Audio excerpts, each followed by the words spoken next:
Hello everyone, आप सभी का स्वागत है आपके अपने यूट्यूब चैनल वाईएम के एजुकेशन क्लास पर।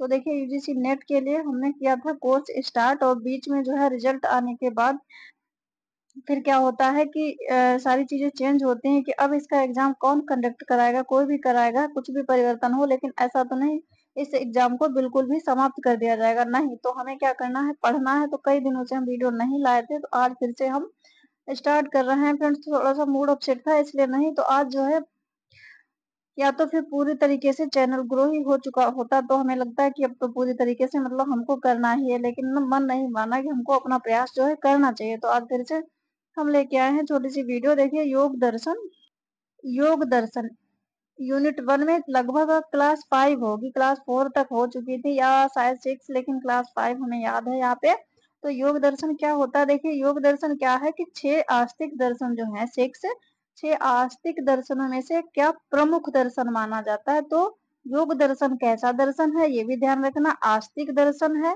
और इन 6 दर्शनों में से प्रमुख दर्शन है। और इसमें क्या देखिए, आध्यात्मिक, मानसिक और शारीरिक उन्नति हेतु दर्शन का एक विस्तृत स्वरूप व्यवहारिक एवं मनोवैज्ञानिक रूप से योग दर्शन में प्रस्तुत किया गया। तो आध्यात्मिक, मानसिक मतलब इसमें एकता की बात कही गई होगी।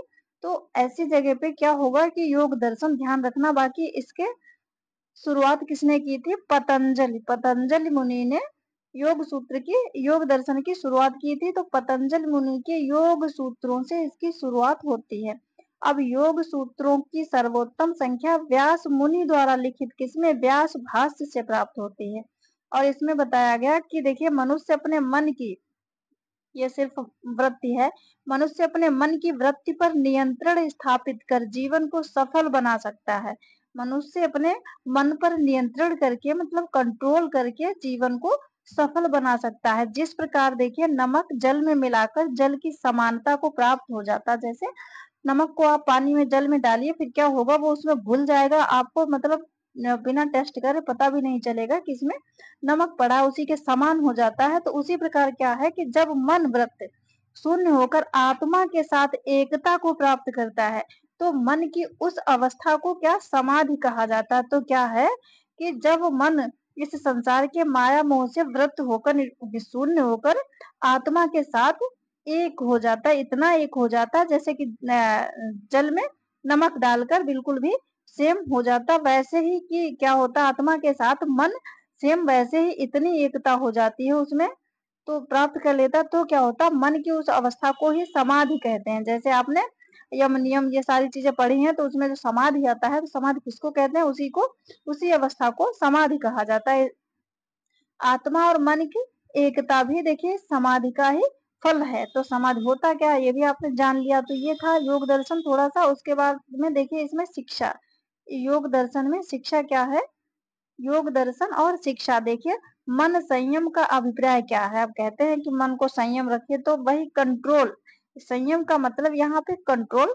इसका मतलब देखिए, किसी एक समय में किसी एक ही वस्तु पर चित्त का एकाग्र होना लंबे समय। तो इसका संयम का क्या मतलब, किसी एक समय में, एक टाइम में मन को इधर उधर नहीं भटकाना, किसी एक ही वस्तु पर उसका एकाग्र होना, लंबे समय तक निरंतर अभ्यास करने के कारण क्या होता है कि मन का ऐसा स्वभाव बन जाता है। तो देखिए, अस्थिर मन काम की गुणात्मकता को कम करता है। जाहिर सी बात है, अगर मन आपका स्थिर है, पढ़ रहे हैं और दिमाग आपका, मन आपका इधर उधर भटक रहा है किसी और काम में, तो क्या है कि कभी भी सफलता, बहुत से छात्र छात्राएं देखिए, जो प्रतिवर्ष, वैसे तो अब कोई फेल नहीं होता है, लेकिन जो प्रतिवर्ष विश्वविद्यालय की परीक्षाओं में असफल होते हैं, लेकिन हुआ करते थे पहले, अक्सर होता था। तो अब तो शिक्षा नीति ही कुछ ऐसी हो गई, शिक्षा की ऐसी तैसी, तो कुछ पूछो ही नहीं। कंपटीशन में तो मान लीजिए नहीं सफल, लेकिन बाकी ग्रेजुएशन, पीजी और बाकी जो है ये 12th 10th, इनमें तो कोई अब असफल, बहुत ही ऐसे ही कुछ छात्र होते हैं, बाकी होते ही नहीं। तो मतलब हमें यहाँ जानना है कि अगर मन स्थिर नहीं है, सही से आप नहीं पढ़ रहे और जो छात्र असफल होते हैं, तो उसका कारण यही है। जरूरी नहीं कि वो पढ़ने में कमजोर हो, वही असफल होगा। अगर वो अपने मन को स्थिर नहीं कर पाता है, पढ़ाई पर फोकस नहीं कर पाता, तो भी ये भी एक उसकी असफलता का कारण होता है। तो इसका मूल कारण अध्ययन में मन को एकाग्र करने की शक्ति की कमी होना है। किसका? असफलता का। जब तक मनुष्य अपने विचारणीय विषय अ, ये करणीय है, करणीय कार्य में तन्मय नहीं होता, तब तक उसे उसमें सफलता नहीं मिल सकती। तो ये योग दर्शन में इसके बारे में कहा गया है। तो मन को एकाग्र करने की बात इस प्रकार की, देखिए सेम तो पूछ नहीं लिया जाएगा कि ऐसे-ऐसे करना, तो कौन-सा दर्शन है? जहाँ पे कुछ किसी भी लाइन कितनी भी घुमा फिरा के हो, कुछ ऐसा नजर आए यहाँ पे एकाग्रता की बात कही गई है, तो फिर क्या होगा, वहां पे योग दर्शन की बात कही जाएगी, चाहे वो मैचिंग में आ जाए या किसी प्रकार से प्रश्न आए।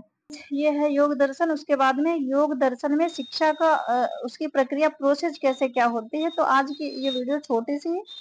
उसके बाद में इसकी क्या प्रोसेस होती है, जैसे कि हमने बताया था सांख्य दर्शन में किसको क्या माना जाता है, उसके प्रणेता कौन थे? कपिल, महर्षि कपिल। और द्वैतवादी दर्शन था, उसमें प्रकृति और पुरुष को महत्व दिया जाता था। वैसे ही कल की वीडियो में हम देखेंगे कि योग दर्शन में प्रक्रिया में किसको महत्व दिया गया। तो आज के लिए इतना ही। अगर थोड़ा सा भी समझ में आए, जो भी हमारी वीडियो देखें, तो चैनल को सब्सक्राइब अवश्य करें, वीडियो को लाइक और शेयर और कमेंट्स भी करा करिए फ्रेंड्स। वैसे भी हमने थोड़ा सा बंद कर दिया था, क्योंकि हमें लग रहा था अब जो है कोई देखता नहीं, लेकिन अब हमें लग रहा है कि हमको अपना प्रयास जारी करना चाहिए। अगर चीजें समझ में आएंगी, देखिए इसमें समझ आने का तो उद्देश्य ही है इस चैनल पे कि थ्योरी को अच्छी तरीके से कॉन्सेप्ट क्लियर करना, मेन इसका उद्देश्य यही है फ्रेंड्स। बाकी तो फिर लास्ट में सारी चीजें लेके आ ही जाएंगे। तो आज के लिए इतना ही, मिलते हैं नेक्स्ट वीडियो में।